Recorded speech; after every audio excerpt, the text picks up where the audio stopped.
Buenas, el día de hoy vamos nosotros a revisar lo que es confiabilidad o fiabilidad de instrumentos de recolección de datos.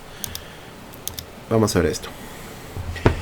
Confiabilidad o fiabilidad podría definirse como una consistencia u homogeneidad que existe entre los datos recolectados respecto a una variable de estudio, y por supuesto también se suele hacer esto en sus dimensiones.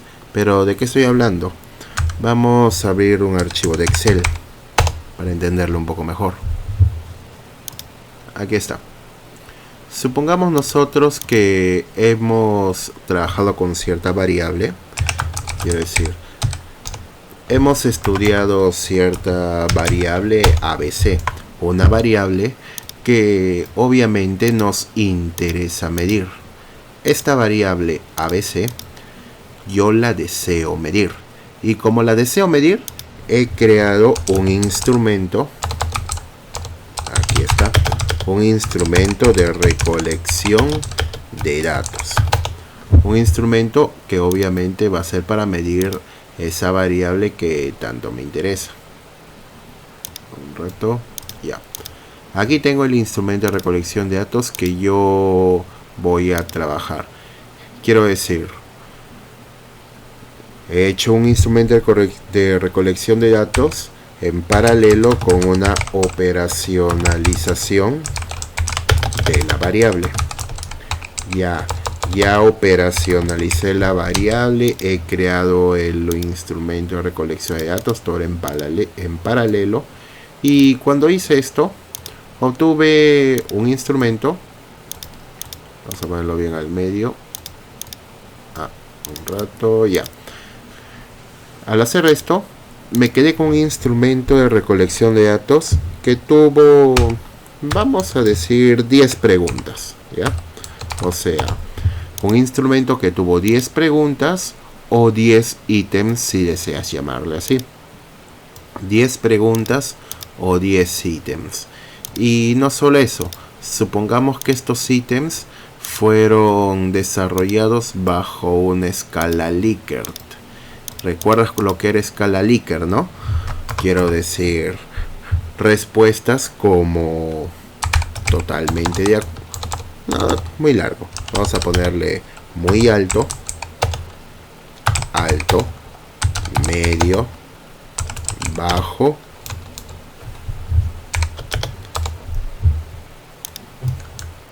mejor vamos a hacerlo así: muy alto, alto, medio, bajo y muy bajo. ¿Recuerdas cuando vimos esta introducción a escala Likert? En la escala Likert era una escala de respuestas que se le da a preguntas que son para marcar, y estas opciones para marcar tienen una escala como esta que ves aquí. Quiero decir, tenemos un conjunto de respuestas impares y que además tenemos un punto medio, y después del punto medio tenemos extremos que se contraponen. Alto es contrario a bajo y muy alto es contrario a muy bajo. ¿Te acordás lo que vimos en escala Likert, no? Y lo bueno de esa escala es que se presta para ser interpretada numéricamente. Muy bajo le damos el valor 0, bajo 1, medio 2, alto 3 y muy alto 4. Un ejemplo de escala Likert. Y bueno, este es el tipo de cuestionario con el que hemos estado trabajando en este pequeño curso. Ahora, por otro lado, estas respuestas en escala Likert van a ir a mi base de datos, como hemos estado trabajando hasta el momento. Y vamos a hacer algo más. Vamos a crear una base de datos pequeña nomás, no la vamos a exagerar mucho. Vamos a hacerla con 6. Una base de datos de 6 individuos nomás. 6 individuos que me van a contestar este cuestionario. Mira la respuesta del primer sujeto: 0, 0, 0, 0, 1, 2, 0, 0, 1. Mira las respuestas que me dio el primer sujeto En la primera pregunta marcó muy bajo, muy bajo, muy bajo, muy bajo, muy bajo, bajo, medio, bajo, muy bajo y bajo. Ves que hay cierta homogeneidad, quiero decir, hay una tendencia a que estas respuestas sean similares. Claro, es cierto, tenemos unas ligeras desviaciones, pero no son muchas. Quiero decir que las respuestas de este sujeto son homogéneas o tienen un nivel de homogeneidad bastante bueno. Vamos con el siguiente sujeto. 3, 3, 3, 4, 3, 3, 3, 4 y 3. Este sujeto también me dio respuestas homogéneas. Mira que en la primera pregunta le marcó alto, alto, alto, alto. En la quinta, bueno, le marcó muy alto, alto, alto, alto, muy alto y alto. No es una homogeneidad perfecta, obviamente no, pero tenemos respuestas homogéneas entre sí. El otro sujeto le marca 4, 4, 4, 4, 3 y 4, ya no importa. También tenemos muy buena homogeneidad en las respuestas de este sujeto. Este otro aquí marca 1, 1, 1, 1, 0, 1, 1, 1, 1 y 0. También tenemos una buena homogeneidad en las respuestas de este sujeto. Este otro también 3, 2, 2, 2, 2, 2, 2, 2, 2, 2, 1, 0. Bueno, este otro sujeto, bueno, tuvo no fue una muy buena homogeneidad, pero bueno, no importa. Y este otro, bueno, también tuvo respuestas más o menos homogéneas. Quiero decir, cada sujeto tuvo respuestas más o menos homogéneas, con una consistencia entre sí bastante buena. Cuando tenemos una base de datos así, decimos que tenemos alta confiabilidad respecto a la respuesta de este sujeto, de cada sujeto. Pero una cosa más,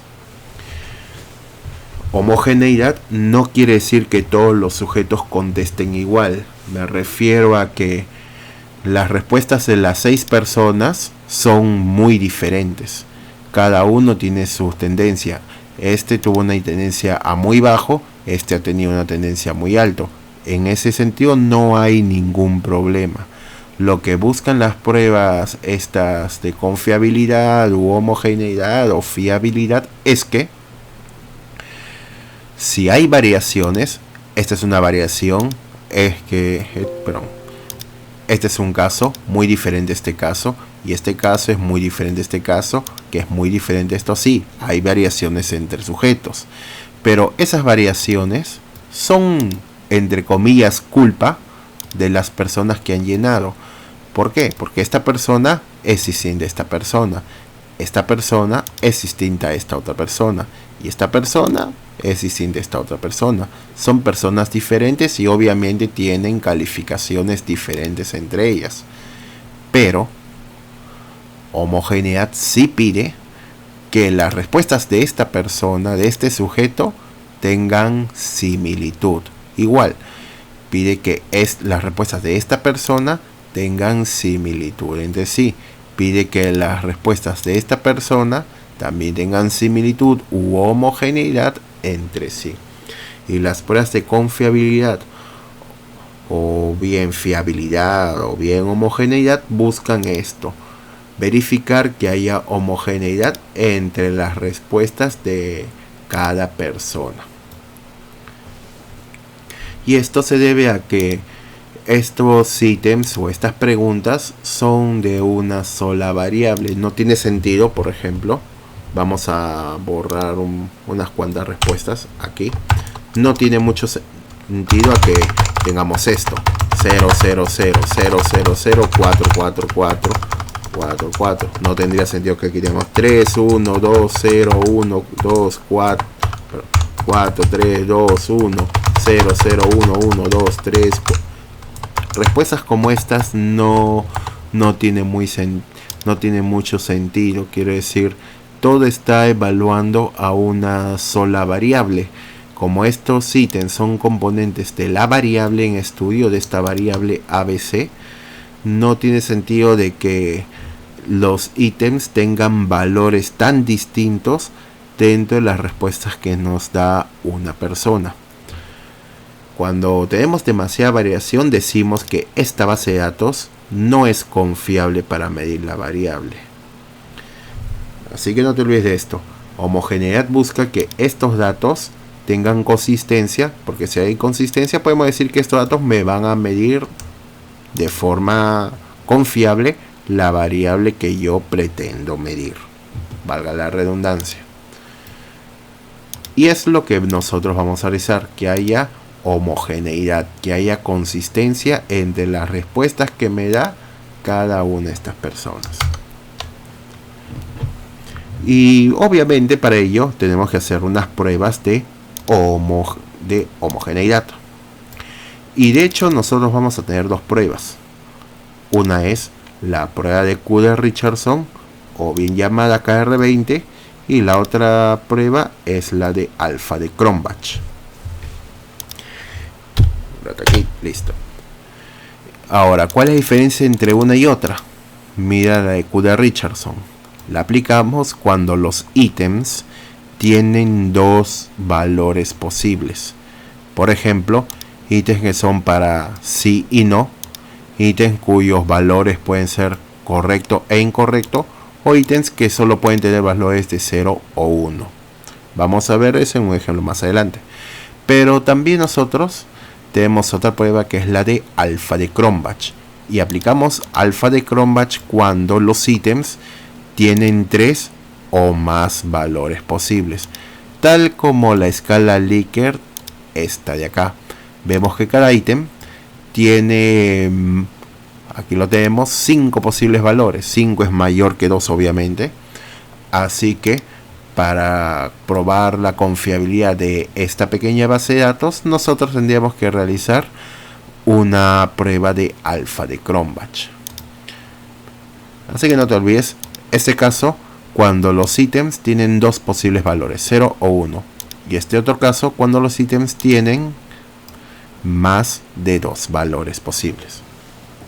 Pero sea cual sea la prueba que tú realices, Q de Richardson o KR20 o la de alfa de Cronbach, ambas pruebas siempre te dan o te botan un nivel de confiabilidad. Este nivel de confiabilidad te lo suelen botar entre 0 y 1, equivalente a decir desde el 0% hasta el 100% si haces la conversión a porcentajes.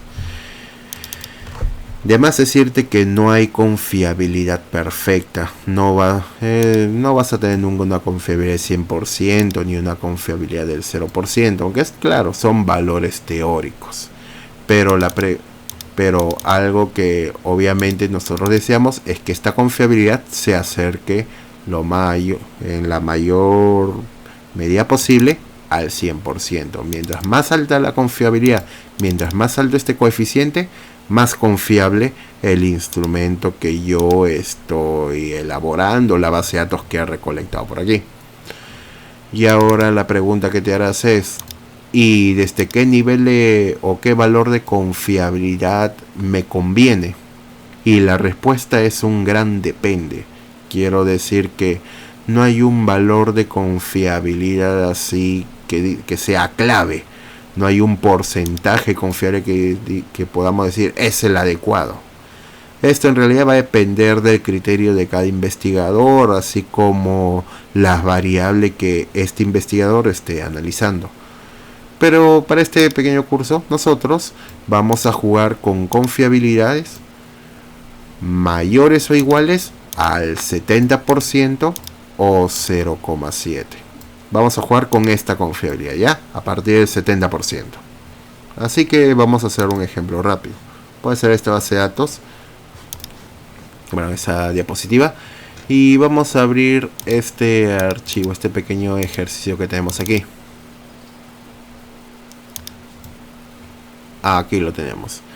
¿Recuerdas cuando habíamos hablado de aquella variable que nos interesaba medir, que se llamaba proceso de ventas? ¿Te acuerdas, no? Y no solo eso, solo para apoyarnos, puede ser este archivo de Excel. Digo, no solo eso, sino que te acordarás que teníamos como una base de datos aquí, ¿ya? Imagínate esto. Hemos elaborado nuestro instrumento de recolección de datos, un instrumento que tiene 20 preguntas, porque queríamos evaluar el proceso de ventas. Y supone que hemos hecho como un pretest para ver la situación inicial de ese proceso de ventas. Ya, hemos evaluado el proceso de ventas de cierta empresa con un cuestionario que se pasó a 50 empleados o 50 vendedores. Hemos aplicado ese cuestionario y hemos obtenido estas respuestas. ¿Recuerdas en la escala Likert de la que hablamos, no? En este caso era totalmente en desacuerdo hasta totalmente de acuerdo. Y esta fue nuestra base de datos. 5 valores posibles para cada ítem. 0, 1, 2, 3 y 4. Los 5 valores posibles que podían tener cada uno de nuestros ítems. Ya. Convenientemente, ya notarás que tenemos una división por colores solo para representar aquí las dimensiones. Ahora, lo que nos interesa es evaluar la confiabilidad de estos valores que nosotros hemos recolectado. Así que vamos a hacer una pequeña reacción, ¿no? Para la evaluación de la confiabilidad de los valores de los datos recolectados, se realizaron pruebas de confiabilidad a nivel de la variable estudio y sus respectivas dimensiones. A ver, vamos a cambiar esto para que no redunde tanto esta parte de confiabilidad. Pruebas basadas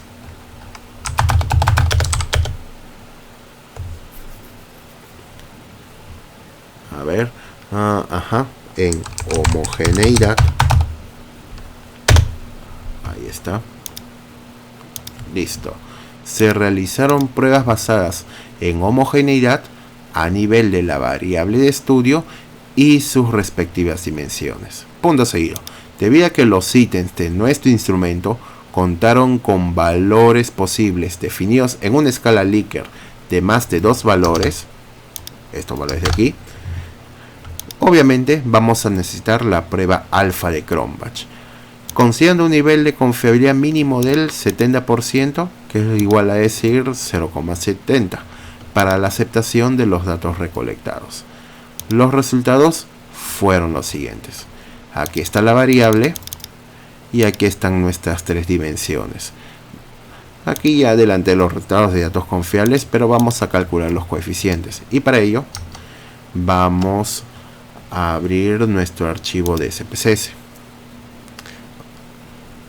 A ver, aquí creo que lo tenemos. Un momento, sí, le voy a cambiar el nombre ahí para que coincida. Convenientemente ya tenemos la base de datos creada. Vamos a esperar a que abra aquí SPSS. Listo. Ya tenemos aquí tenemos exactamente esta base de datos. Así que primera pregunta, mira.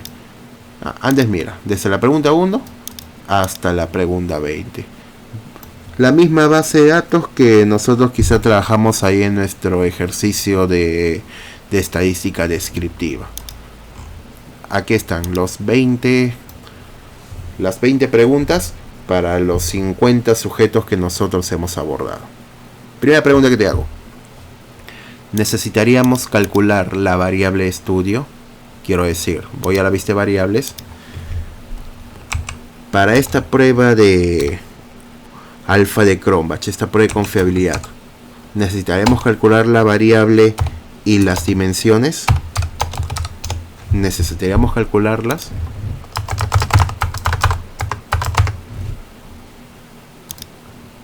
¿Qué crees tú? Obviamente la respuesta es no.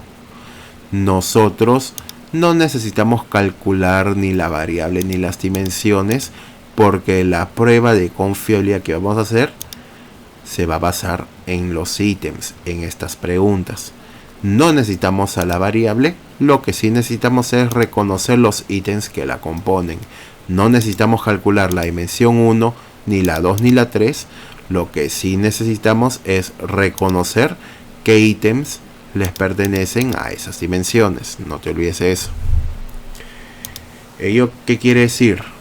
Que antes de calcular la variable y antes de calcular las dimensiones, es recomendable, es requerido que yo primero realice pruebas de confiabilidad para determinar si estos datos de aquí me van a medir adecuadamente esta variable y las dimensiones. Así que no te olvides de esto.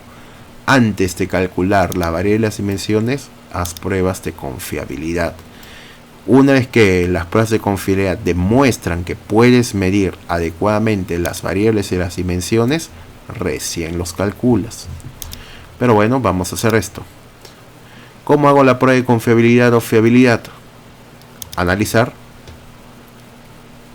escala, análisis de fiabilidad. Esa es la ruta, obsérvala bien. Después de esto, aquí lo que vamos a hacer es seleccionar qué ítems deseo yo. Quiero decir, con qué ítems voy a trabajar. Voy a hacer la prueba de fiabilidad respecto a la variable. Y una cosa importante, una pequeña limitación aquí es que estas pruebas de fiabilidad lo hacemos de uno en uno. Quiero decir, primero para la variable, luego la dimensión 1, la 2 y la 3. No puedo hacer prueba de fiabilidad de estos 4 sujetos a la vez. Desafortunadamente no. Así que voy a empezar con la variable. Selecciono los ítems de esa variable.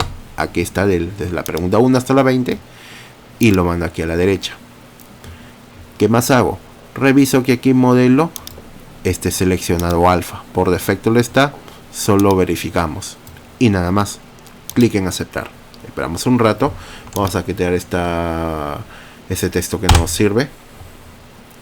Este otro texto que no nos va a servir. Esto tampoco. Esto tampoco. Un resumen de procesamiento de datos. ¿Qué nos dice? N, o la cantidad de sujetos que están en esta base de datos. O sea, cuántos vendedores hemos tenido. 50. Aquí están. ¿Cuántos? Esto representa al 100%, obviamente. Se han excluido. Siempre es bueno revisar que diga 0. Y bueno, una fila de totales. Esto está bien, así que lo voy a borrar. Esto es lo único que me interesa. El coeficiente alfa de Cronbach. Y por cierto, número de elementos se refería a la cantidad de ítems que yo he seleccionado. Seleccioné los 20 ítems, me aparecen acá. Este es el valor del alfa de Cronbach que me ha salido.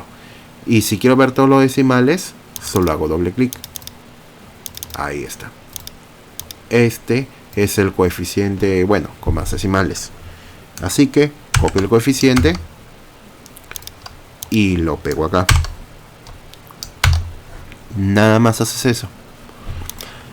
¿Y cómo calculo el coeficiente para las dimensiones 1, 2 y 3? Muy sencillo. Vamos aquí a la base de datos. Para la dimensión 1 voy de la pregunta 1 hasta la pregunta 8.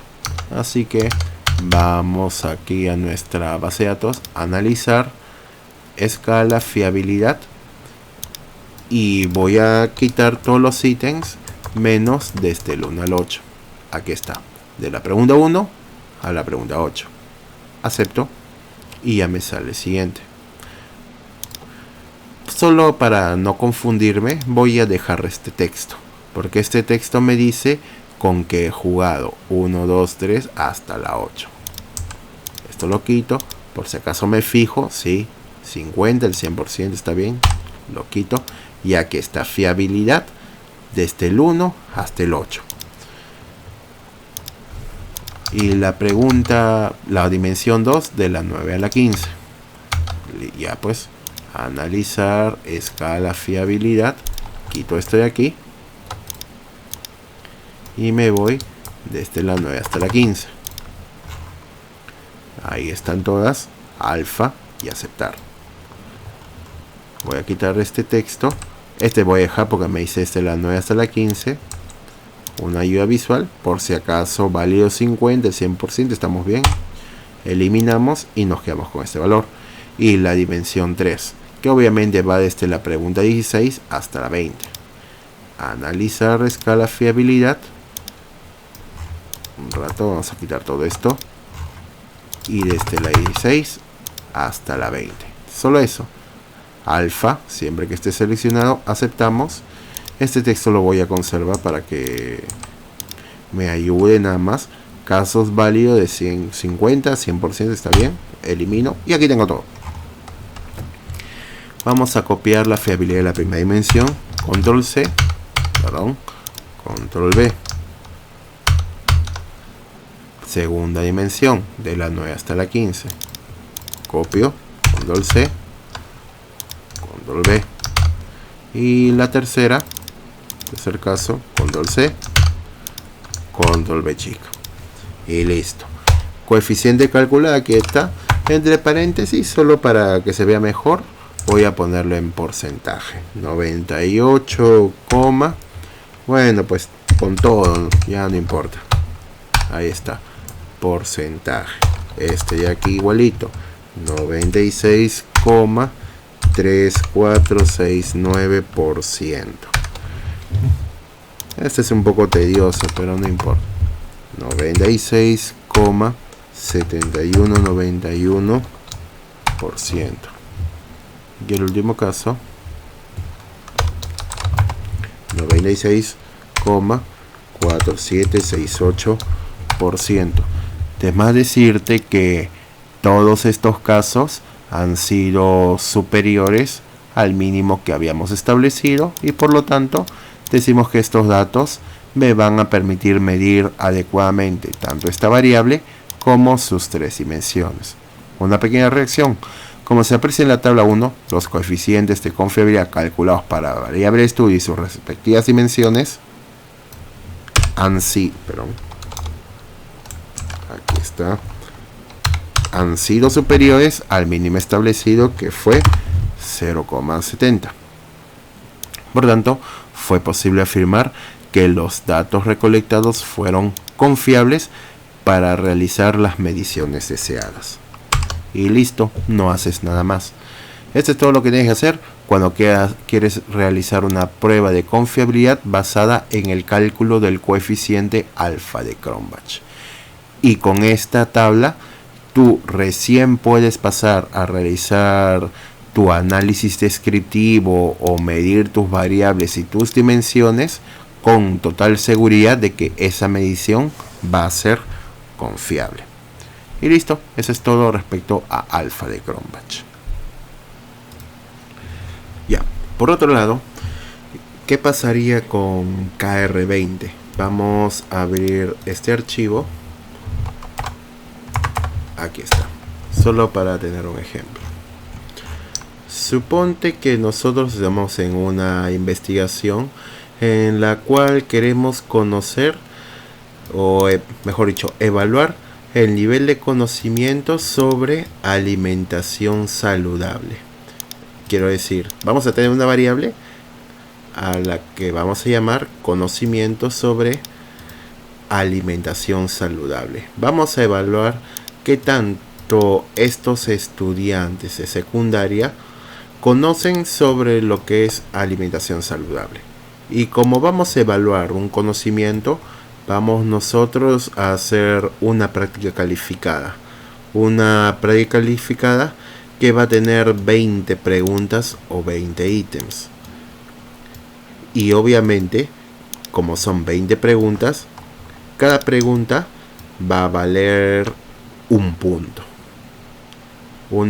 Es un examen sobre alimentación saludable para saber qué tanto estos estudiantes conocen sobre esta variable de estudio.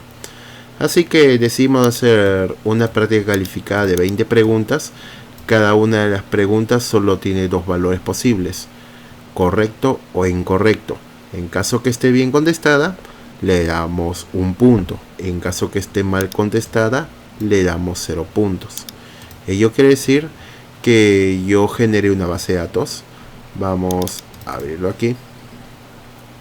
Aquí está nuestra base de datos que hemos recolectado.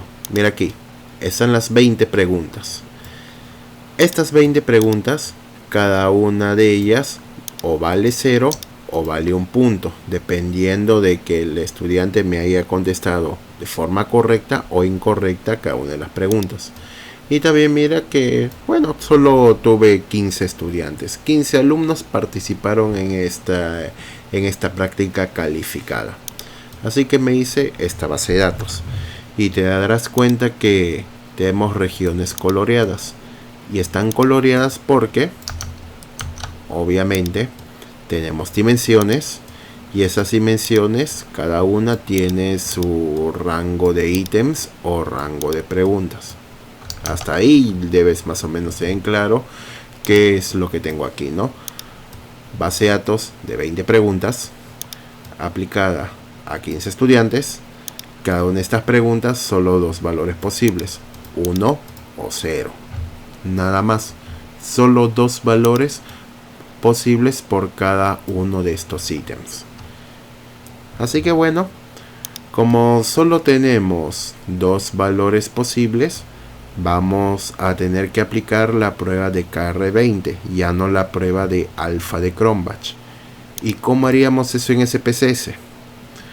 Primero tienes que darte cuenta que SPSS no tiene KR20. Me refiero a que si abrimos SPSS, aquí está. Vamos a cargarlo un rato.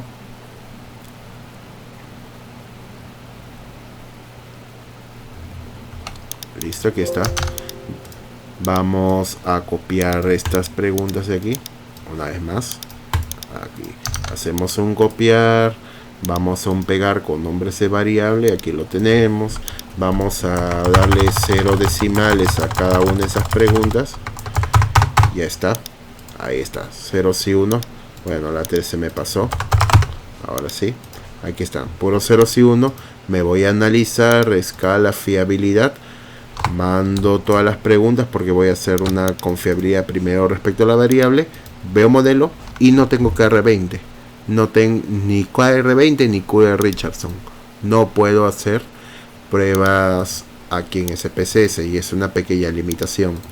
En SPSS no hay KR20. Así que como no hay KR20, vamos a tener dos opciones.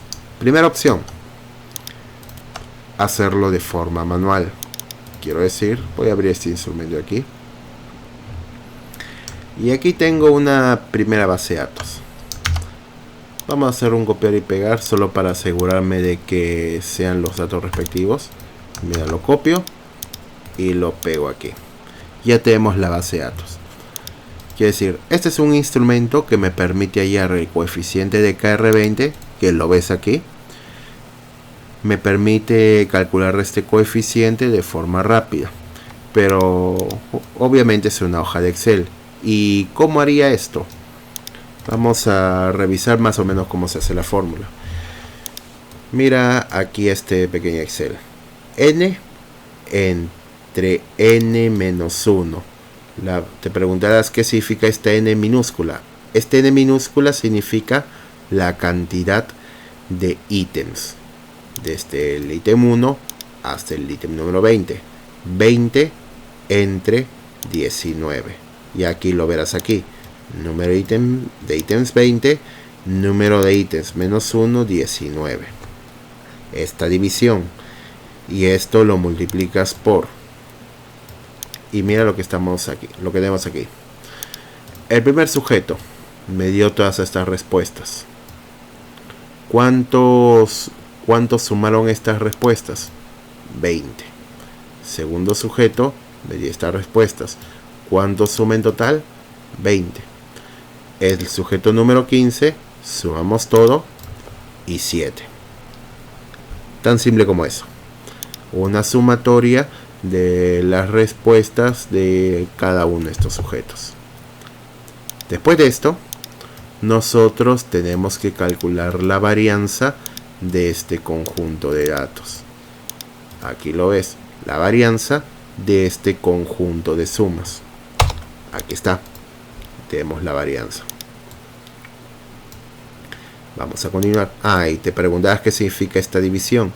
Aquí ya estamos dividiendo n entre n menos 1, 20 entre 19. La cantidad de ítems entre la cantidad de ítems menos 1. Ahí tenemos la varianza. Vamos a continuar. Y por cierto, te darás cuenta aquí en la fórmula que aquí está la varianza que va aquí y va acá. pero nos falta restarle a esta varianza una sumatoria de P por Q. ¿Y qué es P y qué es Q? Mira aquí. Aquí tenemos P y tenemos Q. Pero ¿cómo saco P? P obtengo de realizar un promedio de todos los valores de esta pregunta. ¿Qué significa? Que este valor de P que ves aquí es el promedio de todas las respuestas para este ítem. Ahora sí. El P para en el caso de la pregunta 2 sería el promedio de todas las respuestas de la pregunta 2. El P para el caso de la pregunta 3 sería el promedio de todo esto. Y así sucesivamente. Ya. Entonces P es el promedio por cada una de estas preguntas, por cada uno de los 20 ítems. ¿Y qué sería Q? Q no es más que 1 menos P. ¿Qué te estoy queriendo decir? 0,53 es el promedio de todo esto. 1 menos 0,53 es 0,47. Tal y como lo ves aquí en la fórmula de Excel. 1 menos la celda B22, 1 menos este P. Y así por cada uno de estos. El P para el caso de la pregunta 11 fue 0,4. ¿Cuándo sería Q? 1 menos 0,4, 0,6. Y así por cada uno de estos casos. Ello quiere decir que P más Q suma 1. Y después de calcular los P y Q de todo esto, yo lo que tengo que hacer es multiplicarlo.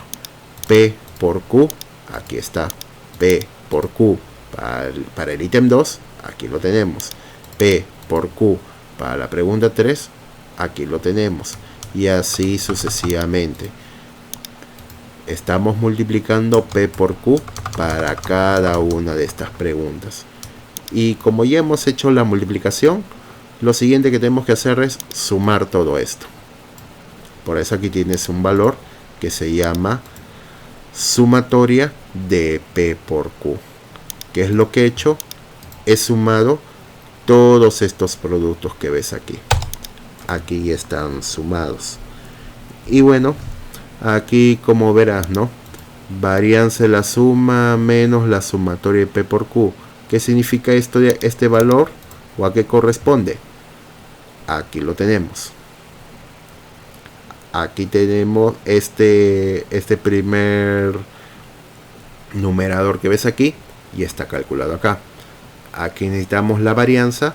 La varianza ya la tenemos aquí. Tenemos que dividir la cantidad de preguntas, que es 20, entre la cantidad de preguntas menos 1, 20 entre 19. Ya tenemos la división aquí calculada. Cuando hacemos esta fórmula, cuando la efectuamos, vamos a tener el coeficiente de KR20. Y muy bien, ya tenemos el coeficiente de KR20 aquí calculado. Y si quisiéramos calcular el coeficiente de KR20 para cada una de las dimensiones con esta herramienta, bien tendríamos que modificar esta base de datos, quiero decir, eliminar las preguntas respectivas para ya tener los conjuntos de ítems. Mira que aquí yo ya avancé. Dimensión 1 le puse estos ítems de aquí. Dimensión 2 le puse estos ítems. Y la dimensión 3 aquí tenemos estos ítems de acá. Solo es modificar este instrumento que ves aquí.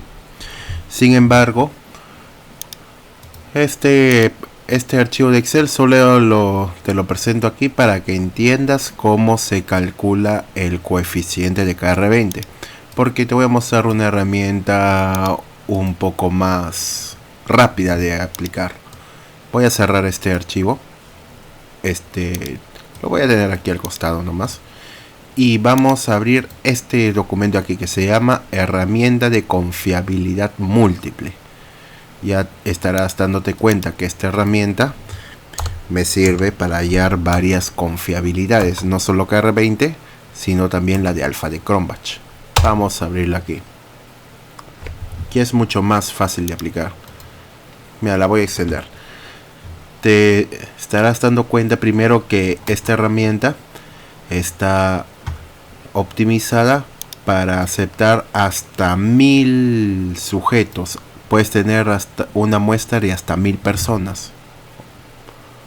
Siguiente cosa que notarás es que esta herramienta tiene soporte para hasta 100 ítems. Más que suficiente para lo que queremos hacer. Lo único que tenemos que hacer en esta herramienta es copiar y pegar. Me refiero a que pegues aquí las respuestas que te dieron cada uno de estos sujetos. Tú pegas esto de acá y te calcula coeficiente alfa de Cronbach y bien el coeficiente de KR20, ya dependiendo con qué quieras trabajar. ¿Qué significaría esto? Que estas respuestas las copiamos y las pegamos aquí. Y con esta operación tenemos el coeficiente alfa de Cronbach y el coeficiente KR20 calculado. Nuestro único trabajo va a ser darnos cuenta de cuál es el coeficiente que se aplica. Tema es decir que aquí vamos a requerir KR20. Aquí ya tienes el coeficiente, tienes bastantes decimales si quieres cierta exactitud. Igual, aquí ya está el coeficiente KR20 para la variable. Copiar y pegar a mi archivo de Word, a mi informe. Si quiero para la primera dimensión, copio las respuestas de la primera dimensión. Aquí está. Copio y pego. Aquí está su coeficiente KR20. Borro esto de aquí. Copio estas respuestas. Vamos a ver si lo tenemos ya en nuestro archivo Word. Mira que aquí convenientemente ya lo tenemos, por si acaso.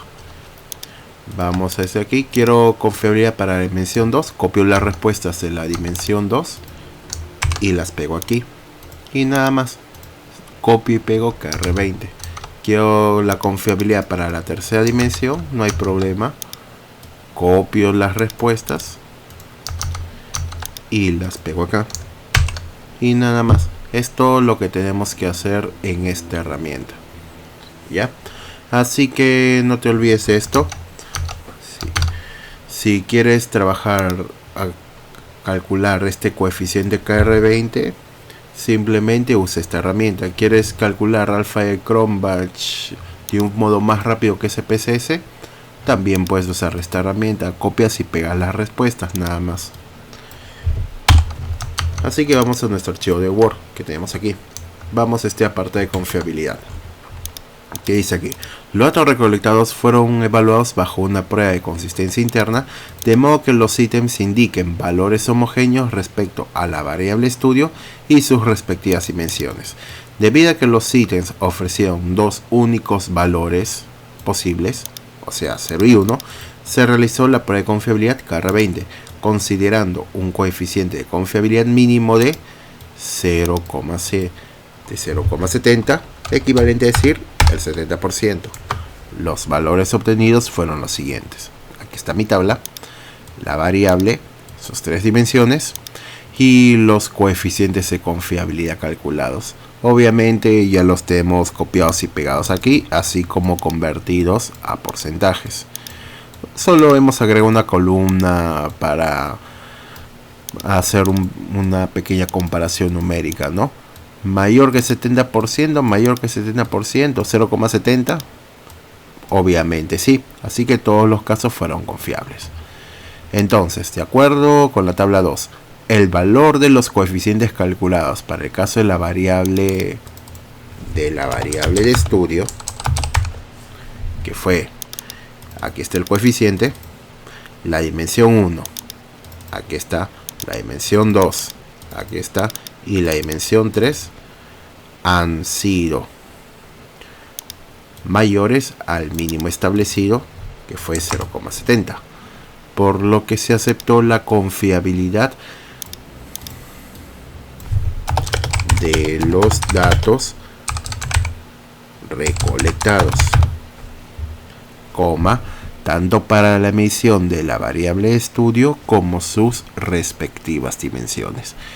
¿Y esto qué significaría? Que esta base de datos me va a permitir medir o calcular de forma confiable la variable de estudio y sus dimensiones. entonces yo ya voy a poder calcular la variable y cada dimensión con total seguridad o con total confiabilidad. Muy bien, este es todo respecto a confiabilidad para tanto alfa de Cronbach como KR20. Solo te voy a dejar una pregunta para que lo vayas pensando. ¿Qué pasaría si la confiabilidad te sale demasiado baja? 0. O 0,15, digamos. Aquí te sale 0,23, 0,19, 0,0015, bueno, 18.